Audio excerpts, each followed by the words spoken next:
నమస్తే, welcome to KK news. నేను శ్రీదేవి. ఋషికొండ విశాఖపట్నానికి మణిహారం. పచ్చని ఆ కొండ గురించి ఒక సినిమాలో అమ్మాయి నడుముల సన్నగా వంపు తిరిగి ఉంటుందయ్యా బిట్టు, అక్కడ ఒక ప్యాలెస్ కట్టుకోవాలని ఉంది అని త్రివిక్రమ్ మూవీలో కోట శ్రీనివాసరావు చెప్పిన డైలాగ్. అలాంటి ఋషికొండ వైసీపీ ప్రభుత్వం పుణ్యమా అని అక్కడ కొండని లేపేశారు. అక్కడతో ఆగారా? ఎవరికి నచ్చినట్లు వాళ్ళు ప్యాలెస్లు కట్టేసుకున్నారు. అవినీతి అక్రమాలను పెంచి పోషించిన గత వైసీపీ ప్రభుత్వం కర్మఫలాలను అనుభవించి మట్టి కొట్టుకుపోయింది. అయితే పార్టీలో నెంబర్ 2 పొజిషన్ లో ఉన్న రాజ్యసభ సభ్యుడు విజయసాయిరెడ్డి వ్యవహారాలు ఒక్కొక్కటిగా బయటకు వస్తున్నాయి.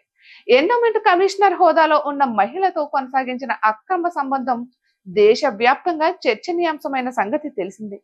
విజయసాయిరెడ్డి కూతురు నేహారెడ్డి తానేం తక్కువ తెలియదన్నట్టు వైసీపీ హయాంలో చేసిన అక్రమాలు అన్ని ఇన్ని కావు. ప్రభుత్వ స్థలాలను కబ్జా చేసి అక్రమ కట్టడాలను నిర్మించారు.